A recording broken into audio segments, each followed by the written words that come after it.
4th and goal to go with the 2. 34 seconds left to go in the ball game. This is the play right now. Takes the snap. Targeted goes in. Targeted all alone. And the quarterback keeps. Wow, what a call. Nobody touched him.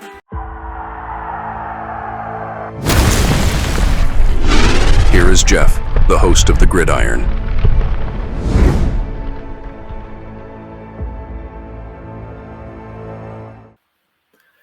So now the Broncos, but once again, familiarity, right? The Giants had Hodgins 2022, 2023, and 2024. A lot of familiarity. If he's familiar with the Giants are familiar with him. Giants brought him back. Now he's on their 53-man roster. Same thing here with the Broncos, familiarity. The Broncos signed Humphrey off of our practice squad and put him on. Now, the one thing is that I did a video last time I went live. When was that? Monday. And it was really funny because little, he's not very little, leads the league in separation percentage. Now, it's like 70.37% of the time that there's an opportunity for separation.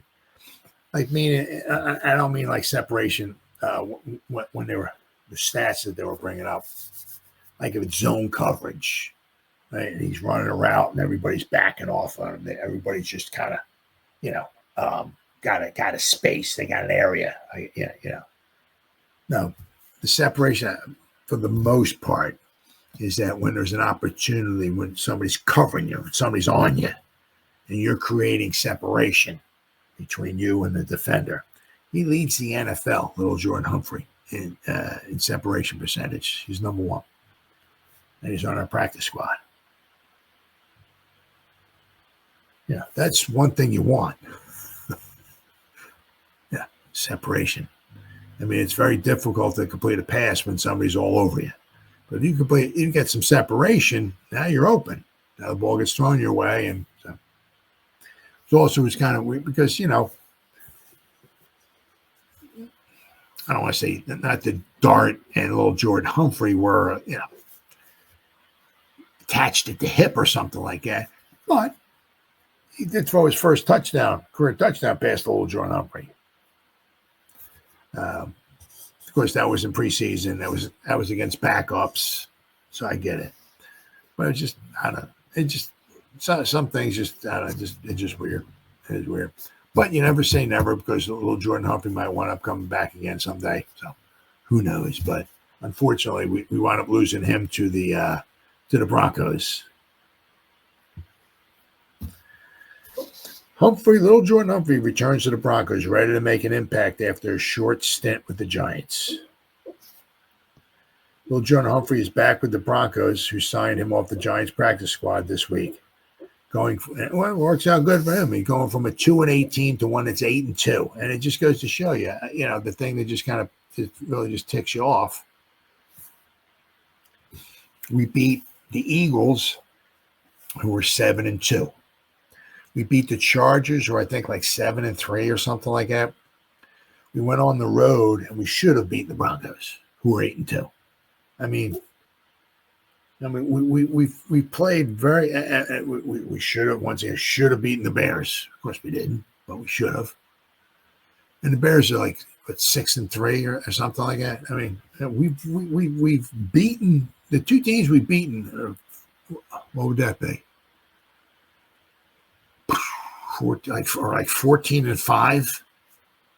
The two teams, and then there's other teams that have winning records we should have beaten too.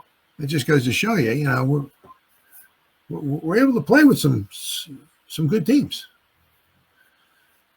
But so for Humphrey anyway, he goes from a team that's 2-8 to the team that's tied, or actually might be we're tied for maybe the best record in all of football. They either have the best record in all of football, or they're tied for the best record because nobody has just one loss.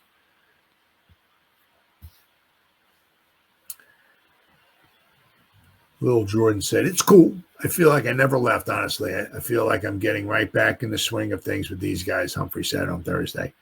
Humphrey is expected to play a role in both special teams and offense Sunday when the Broncos host the Chiefs. That's going to be a huge freaking game for them because the Chiefs are 5-4. Not saying if the Chiefs were to lose on Sunday, they knock themselves out of the playoffs. No, but the Broncos are 8-2. I mean, the last team you want to see is the Chiefs. They've started slow before in years past, and at the end of the season, they somehow catch fire, and they obviously win to go through, of course, with the help of the refs, make it through the playoffs, and then they get to the Super Bowl. Because I don't care what you say, the refs are helping the Chiefs. I don't give a rat's rear end. But I mean, if the Broncos could win and go 9-2 and put the Chiefs at 5-5, that would put you at 3.5 games up on the Chiefs. That would be huge with 6 games to go, 3.5. So that would, you get some separation. So that's a huge game for the Broncos. Humphrey played for the Broncos coach Sean Payton in New Orleans at the start of his career and in Denver in 2023 and 2024 before he signed with the Giants in free agency last spring. Payton said one of his strengths is his football IQ. He can play a lot of different spots, and you know exactly what you're going to get from him. And that's a really good trait to have as a player. And you can put him in these places here where he could excel. It was unusual seeing him on the opponent's sideline a few weeks back, but we're glad to have him back. Where are we at here? Oops.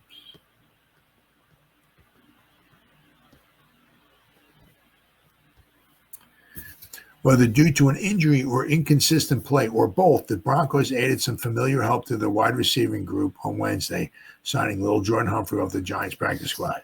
Humphrey now returns to the Broncos' 53-man roster after spending the last 2 seasons under the watch of head coach Sean Payton, who is more than content to reunite with the 27-year-old.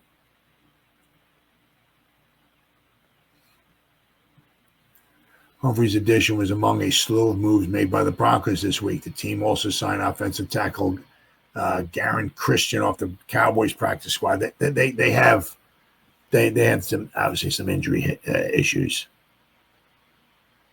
Humphrey is the 6th wide receiver on the Broncos' active roster, joining Cortland Sutton, Troy Franklin, Pat Bryant, Marvin Mims, and Trent Sherfield. Although an able pass catcher, he's better known as an elite blocker on screens and run plays along the perimeter. In that case, Humphrey could assume the role currently occupied by Sherfield, who did not practice on Wednesday due to a toe injury. Sherfield was signed this offseason for his blocking and special teams prowess, and neither has amounted to much of a net positive through 10 games. So enter Lil'Jordan Humphrey.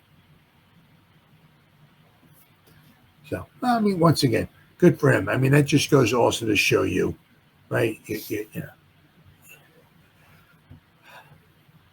Everything you do, you're writing your resume. Everything. You're only like one, snap away, one play away from maybe getting elevated to the practice squad. You never want to burn no bridges. Maybe if the Broncos didn't re-sign you, you don't want to start saying all kinds of bad things or this, that, the other thing. You don't want to burn a bridge. But you never know. I mean, there's a long season, 17 games. That's a long season. A lot of guys get injured. You can only have you can't put 38 wide receivers on a roster. You can only have so many active because of all these dime packages and nickel packages and all the special teams players and all. You only got so much room for a lot of wide receivers, and especially if you're not a starter, you better be able to play special teams. So so you always got to be. As I said, you don't want to burn a bridge. You always got to be prepared. Always be ready. You never know when you're going to get a chance. And as I said, the one nice thing about when a team signs you off another team's practice squad, they have to put you on the 53-man roster, which means you get a little bump in pay, because it depends upon how many years of service you have. If you're on if you're on the practice squad, but I think it's like if you only have a few years of experience, like 1 to 4 years or so of experience, I think I mean, it's not bad. I think it's like $14,000 or $15,000 a week you get. It's not bad. I'll take it. But obviously, a game check is worth a lot more than just $14,000 to $15,000 a week. So now the interesting thing is also that they have to put it on to 53. It doesn't mean necessarily that he's going to wind up playing in the Sunday's game, but I'll have to wait and see. But I wish him certainly nothing but the best. But so we lost Lil'Jordan Humphrey, 6'3", 6'4" wide receiver. And then we got Hodgins, who's a 6'3", 6'4" wide receiver. So I don't know. I just didn't elevate. I don't know. It is what it is. Things that make you go home. But I am very excited that Hodgins back.